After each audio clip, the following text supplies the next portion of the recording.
Muito boa noite, sejam todos muito bem-vindos e bem-vindas à edição desta sexta-feira, dia 4 de abril de 2025 do Cidadania SA, o seu jornal diário, com as notícias e os absurdos do Brasil e do mundo. Meu nome é Jaime, vamos lá. Hoje eu vou começar com o meu querido meio ambiente, eu não vou deixar para o final, vamos de cara, porque teve um evento hoje, onde o Lula foi condecorar o Raoni, famosíssimo, quem não conhece fica aí que eu vou explicar quem é ele. E ele deu a sua opinião sobre a Foz do Amazonas, né? Que está a batalha entre a Petrobras, o governo federal e o IBAMA pela Foz do Amazonas. Vamos lá. O cacique Raoni Metuktiri manifestou ao presidente Luiz Inácio Lula da Silva hoje que é contrário à exploração de petróleo na bacia da Foz do Amazonas, como deseja a Petrobras. O líder cobrou uma postura de maior preservação ambiental do presidente durante cerimônia no Parque Nacional do Xingu, em Mato Grosso. Raoni citou as discussões no governo sobre a abertura de uma nova frente de exploração de petróleo na foz do rio Amazonas, no norte do país. A Petrobras planeja uma retirada potencial de 10 bilhões de barris na região. Vai tirar um monte de barril, vai continuar queimando combustível fóssil, aumentando o calor no nosso planeta, efeito estufa, nós vamos todos morrer, mas tudo bem, o que importa é o dinheiro, não é mesmo? Sempre o dinheiro que importa. Vamos abrir aspas para o grande Raoni. Estou sabendo que na Foz do Amazonas o senhor está pensando no petróleo que tem lá debaixo do mar. Eu penso que não, porque essas coisas, da forma como estão, garantem que a gente tenha um meio ambiente, a terra com menos poluição e menos aquecimento. Você deixa do jeito que está, que se não mexer vai piorar. Se isso acontecer, eu sou pajé também. Eu já tive contato com os espíritos, que sabem dos riscos que a gente tem de continuar trabalhando dessa forma, de destruir e destruir e destruir. Homem branco nunca ouviu os índios, né? Os indígenas, os povos originários. E a gente talvez esteja na hora da gente começar a ouvir essa galera que sabe um pouquinho, estou sendo irônico, tá? Sabe muito mais sobre o planeta, sobre a natureza, sobre como viver em harmonia com a natureza do que a gente sabe, tá? Essa cerimônia condecorou o cacique Raoni com a Ordem Nacional do Mérito. A entrega da honraria ocorreu na aldeia Piaraçu, que fica dentro do Parque Nacional do Xingu, em Mato Grosso, na terra indígena Capotujarina. Raoni foi condecorado no grau Gran Cruz, o mais alto dos 5 da Ordem Nacional do Mérito. O decreto foi assinado por Lula, foi publicado hoje no Diário Oficial da União. Tá? Para os novos aqui, o pessoal mais novo que chega aí e tal, quem é Raoni? Né? Que vocês estão perguntando, quem é esse cara? Esse cara é importantíssimo para os direitos dos indígenas, tá bom? Ele é líder do povo Mebencoque Kayapó. Ele é uma das lideranças mais influentes do Brasil na defesa dos povos originários. Ele provavelmente nasceu no início da década de 1930, em uma aldeia do povo Kayapó, em Mato Grosso. Ele foi uma voz muito importante para o reconhecimento dos direitos dos povos indígenas na Constituição de 88. Ele ganhou projeção internacional nos anos 70 e 80, participando de um documentário exibido no Festival de Cannes e de uma campanha com o cantor Sting. Quem teve muito contato com ele também foi a Eunice Paiva, né? A esposa do Rubens Paiva, a mãe do Marcelo Rubens Paiva, que é o centro do filme Ainda Estou Aqui, que ela se tornou uma advogada e focou muito nos direitos dos povos originários, e ela se reunia muito com o Raoni. Raoni atua em defesa das terras indígenas e contra o desmatamento da Amazônia. Ele tem uma relação próxima com o Lula. Em 1º de janeiro de 23, ele foi um dos destaques da posse do presidente como presidente da República pela 3ª vez. Não sei se vocês lembram, vários representantes da sociedade civil subiram a rampa do Palácio do Planalto junto com o Lula e a Janja. Raoni era um deles. Muito bem. Então, vamos ouvir, né? Porque olha só o que acontece. Outra de meio ambiente. Presta atenção nessa daqui, essa matéria é grande, tá? Eu vou dar uma resumida, mas o ponto é muito importante. Como o avanço do garimpo ilegal devasta a Amazônia e agora ameaça santuário de árvores gigantes. Essa matéria está no G1, é da Poliana Casemiro. O Brasil vive uma corrida pelo ouro e viu crescer as áreas de garimpo ilegal no país, que agora ameaçam um santuário de árvores gigantes que existem há centenas de anos entre o Pará e o Amapá.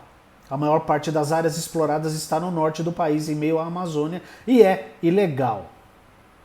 A busca por essa riqueza contamina águas, afeta comunidades e ameaça até a segunda árvore mais alta da floresta, que tem quase o dobro da altura do Cristo Redentor. Imagina uma árvore que tem quase o dobro de altura do Cristo Redentor. É um angelim vermelho que tem 85,4 metros de altura. É quase o tamanho da Estátua da Liberdade lá de Nova York. Até 2020, a humanidade não sabia que essa árvore de quase 90 metros existia, mas o garimpo já estava ali pertinho. O garimpo avança há décadas no Brasil e tem uma regulamentação, certo? No entanto, durante o governo de um certo presidente, preciso dizer qual? Preciso, do Bolsonaro, as leis foram afrouxadas e ele liberou mesmo garimpo, principalmente na Amazônia. Tá? A exploração vem devastando áreas, impondo violência e arrecadando milhões. A corrida pelo ouro ganhou força em 2019 com a flexibilização da atividade somada à alta dos preços do ouro com a pandemia. Hoje, o território de áreas usadas para garimpo, segundo o dado mais recente do mapa Biomas, é de 2,4 mil quilômetros quadrados. Isso equivale a quase 2 vezes o tamanho da cidade do Rio de Janeiro. Ai, ai, muito bem. Desde que assumiu, o presidente Lula disse publicamente que tem um compromisso com o combate ao garimpo. Vamos esquecer os dois jornalista e o outro ativista, que foram mortos por garimpeiros na Amazônia no governo do Bolsonaro, né? O governo articulou uma força-tarefa com o Ministério da Defesa para intervir nos estados afetados e desarticular garimpeiros. Mas o que os especialistas explicam é que é preciso mais para conter a atividade ilegal. Tá? Em 2023, a Polícia Federal descobriu um grupo de garimpo no Pará, em estado em que a atividade ilegal é a mais intensa, que movimentou, presta atenção, 4 bilhões de reais em ouro extraído da Amazônia e levado para países como Dubai, Itália, Suíça, Hong Kong e Emirados Árabes Unidos. De acordo com os dados do mapa Biomas, que monitora as áreas do garimpo no país, em 1985, primeiro ano de monitoramento, a área de exploração de ouro artesanal no país era de 181 km². A atividade já tinha conexão com a ilegalidade, né? Mas isso foi crescendo ao longo dos anos e explodiu em 2019, sob a gestão do ex-presidente Jair Messias Bolsonaro. À época, Bolsonaro fez vista grossa ao avanço do garimpo, principalmente sobre áreas de preservação em terras indígenas. Muito pelo contrário, ele incentivava. Tá? O ex-presidente chegou a editar decretos que estimulavam o garimpo, principalmente em áreas da Amazônia. A facilidade se somou à oportunidade de lucro, com o aumento recorde do ouro na pandemia. Desde então, o garimpo de ouro cresceu mais de 10 vezes no país.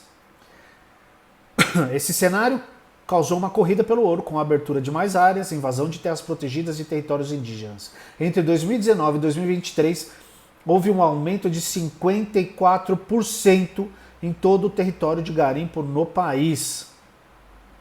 De acordo com o mapa Biomas, 77% de toda essa área é de exploração ilegal, seja por estar em área de preservação, em terras indígenas ou por não ter as licenças necessárias para a operação. Sim, precisa de licença. Você não pode chegar lá e furando um negócio lá. Tá? Mesmo porque aquele garimpo que a gente via nos filmes antigamente, que era lá uma pessoa peneirando, aquilo não existe. Quase não existe mais. Hoje o que a gente tem são empresas mesmo de garimpo. Detonando a água, detonando a terra, detonando a fauna, a flora, tudo em busca do quê? Do dinheiro. Porque o dinheiro justifica tudo, não é mesmo? Pois é. Ai, ai, ai. Por que o Pará lidera a maior parte da exploração de garimpo no país? No estado do Pará, a licença para o garimpo é municipal. o que afrouxa a fiscalização e permite a expansão da atividade.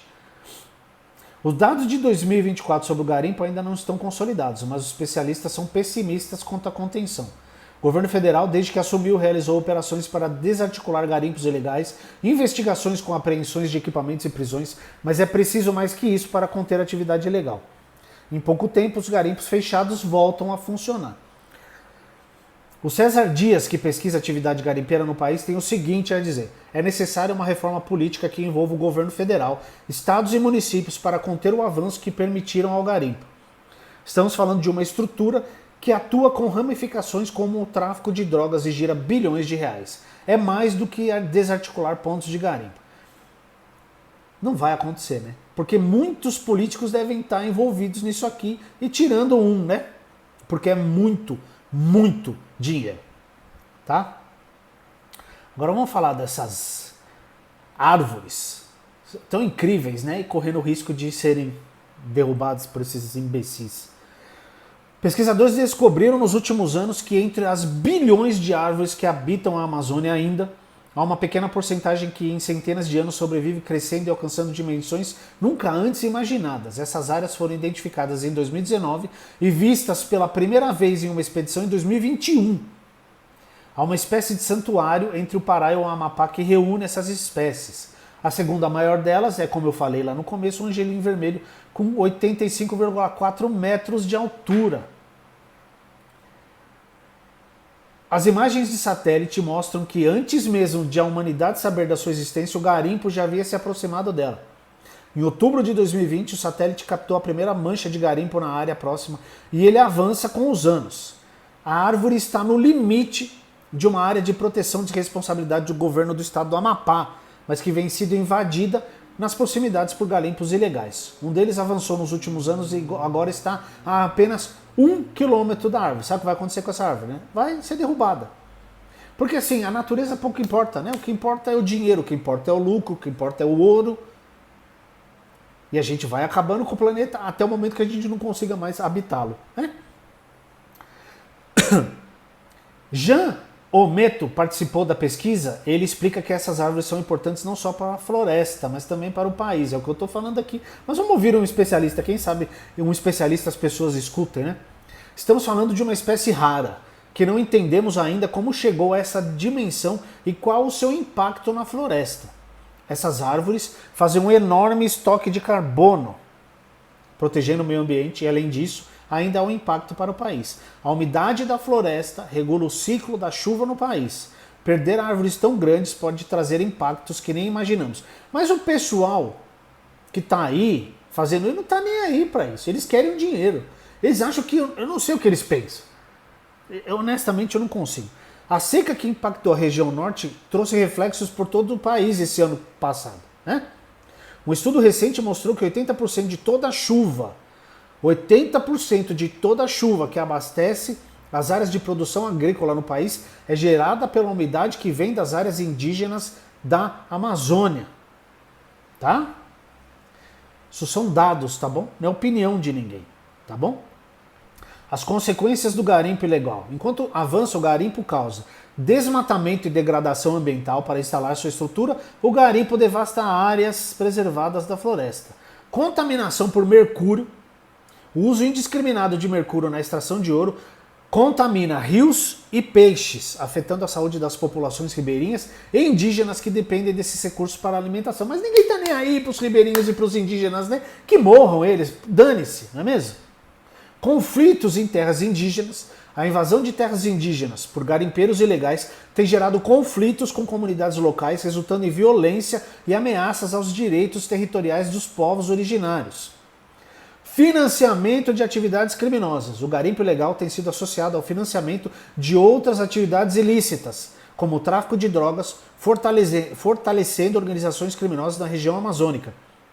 Uma investigação recente apontou que o PCC atua há pelo menos 15 anos com garimpo na terra Yanomami. Tá bom? O IBAMA afirma que aplicou mais 190 milhões em multas em 2024. Lembrando que o IBAMA foi praticamente destruído durante os 4 anos do governo do Bolsonaro, né? Em nota enviada à reportagem aqui do G1, o IBAMA afirma que em 2024 foram registrados 288 autos de infração relacionados ao garimpo ilegal, totalizando o valor de 193,3 milhões de reais em multas. Em 2023 foram 196 autos de infração, com 193,7 milhões em multas aplicadas. Diz também que a intensificação da fiscalização nos últimos 2 anos contribuiu para a redução significativa do desmatamento na Amazônia. Nos últimos 2 anos do governo de quem? De Luiz Inácio Lula da Silva, que está tentando. Pelo menos em alguns lugares ele tenta, né? Cara, a gente está destruindo o país, não? Impressionante. Ah, já era. A natureza vai tudo pro saco. Uma notícia legal aqui. A AGU recorre de indenização a Michele e Bolsonaro e defende fala do Lula. A Advocacia Geral da União recorreu da decisão da Justiça Federal de Brasília, que condenou o governo a pagar uma indenização de 15 mil reais ao ex-presidente inelegível e à ex-primeira-dama Michele. O casal pediu indenização por danos morais após uma fala do presidente que sugeriu em 2023 que os dois foram responsáveis por levar móveis desaparecidos do Palácio da Alvorada. Os móveis foram encontrados posteriormente. Mas é normal ele falar isso aí. Os caras roubaram as joias, fizeram tudo, passaram a mão. A tal da Michele catou até as moedinhas lá da fonte. Pô, você tá de brincadeira.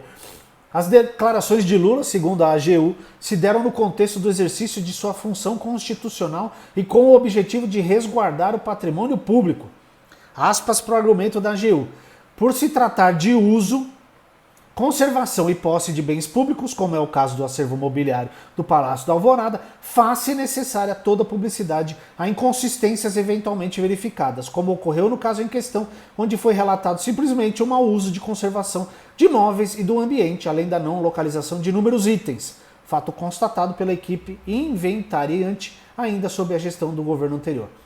Tudo bem, tem que recorrer mesmo, tem que dar dinheiro para esse povo não. Outra do Lula. Lula sanciona a lei que garante reconstrução dentária para mulheres vítimas de violência. Ele sancionou quinta-feira, ontem, dia 3, a lei que cria o programa de reconstrução dentária para mulheres vítimas de violência doméstica no SUS. Para ter acesso ao programa, as mulheres precisam apresentar documentos que comprovem a situação da violência. A medida busca garantir a prestação de serviços odontológicos para reconstrução e reparação dentária de mulheres vítimas de agressões que tenham causado danos à saúde bucal. No programa, elas terão procedimentos de reconstrução, próteses, tratamentos estéticos e ortodônticos, entre outros. Tá? Muito bom. A sanção do projeto ocorreu em evento no Planalto com a presença dos ministros Macaé Evaristo, dos Direitos Humanos e Cidadania, Ricardo Lewandowski, da Justiça e Segurança Pública, Cida Gonçalves, das Mulheres e Alexandre Padilha, ministro da Saúde. Muito bom, parabéns ao Lula. Tá? Brasil pode ter vantagens com guerra de tarifas de Trump. Eu falei isso aí outro dia, né? Porque assim, com essa tarifaiada que ele tá metendo em todo mundo, muitos países vão acabar deixando de fazer negócio com os Estados Unidos. E aí vai sobrar o quê? Produto no mercado. Eles vão ter que fazer negócio com outros países. E o mesmo vale para o Brasil. Talvez o Brasil não negocie tudo que costumava negociar com os Estados Unidos. Vai ter que negociar com outros países. Então assim, talvez isso possa ser benéfico para o nosso país. Não é mesmo? E o Trump corre o risco, como a The Economist falou ontem, que eu trouxe no jornal de ontem, a alienar os Estados Unidos do planeta, isolando. E a gente sabe que nenhum país consegue viver sozinho, porque não produz tudo. O que o Trump quer com essa taxação? Ele quer trazer as indústrias para os Estados Unidos, de volta para os Estados Unidos. Então, tipo assim, a indústria produz uma pecinha X lá, com aço. Então ele está metendo a taxa. Ele quer que essa empresa entenda ou enxergue na mente perturbada dele que com a taxa vale mais a pena a empresa se mudar para os Estados Unidos, produzir lá e usar a mão de obra de lá para ver se gera emprego para os estadunidenses. É isso que ele quer. Tá? O principal motivo dele é enfraquecer as indústrias dos outros países e levar a indústria de volta para os Estados Unidos. A intenção do Trump é essa. Ele vai conseguir? Eu acho que não. Tá? Eu acho que não. A última. STF antecipa julgamento do núcleo 2 de acusados por tentativa de golpe de Estado. Eles anteciparam As sessões vão ocorrer nos dias 22 e 23 de abril, entre as 9h30 e 14 horas no primeiro dia e às 9h30 no segundo. O grupo identificado como Núcleo 2 reúne 6 nomes com atuação direta no governo Bolsonaro e em instituições de segurança pública e militar. Os delegados da Polícia Federal, Fernando de Souza Oliveira e Marília Ferreira de Alencar, o ex-assessor para assuntos internacionais da Presidência da República, Felipe Martins, esse aqui é bom, hein? O coronel da reserva, Marcelo Câmara, o general da reserva, Mário Fernandes, esse aqui também não vale muita coisa, e o ex-diretor da Polícia Rodoviária Federal, Silvinei Vasquez. Vai, Silvinei! Foi esse miserável aqui que fez os bloqueios nas rodovias no dia da eleição lá no Nordeste para impedir o povo de votar no Lula. Esse Silvinei aqui eu quero ver. Ah, rapaz. Tudo bem. E a antecipação foi determinada pelo presidente da turma, o ministro Cristiano Zanin. Inicialmente a análise estava prevista para os dias 29 e 30, antecipou uma semana. Muito bem, é isso aí, tem que trabalhar mesmo, não é mesmo? Muito bem. E o Senado argentino que rejeitou os juízes indicados pelo Milei para a Suprema Corte, os truta dele lá que ele tinha feito uma mutreta, o Senado falou, não, aqui não, filho, não vai não, tá? Que mais notícias tem aqui? Acho que é isso, né, pessoal? Tá ótimo para uma sexta-feira. Mamma mia, a China aumenta tarifas de 34% sobre produtos dos Estados Unidos em retaliação ao tarifaço de Trump. Trump vai mexer com a China. O Trump conseguiu juntar China, Japão e Coreia do Sul. Parabéns pro Trump, é isso mesmo, rapaz. Nossa senhora. O cara é um gênio, não é mesmo? Muito bem. Então é isso. Muito obrigado por quem assistiu até aqui. Quem assistiu, curta aí, deixa um comentário. Quem gosta, comente também. Ontem teve um comentário falando do sujeito lá do áudio. Muito legal. Então comente aí. Não deixe só quem não gosta comentar. Quem gosta, comente também. Deixa o like e mande pros amigos, tá bom? Essa foi a edição dessa sexta, dia 4 de abril de 2025 do Cidadania S.A. Um ótimo fim de sexta, um ótimo fim de semana para todo mundo. Até segunda-feira às 8 da noite. Um abraço.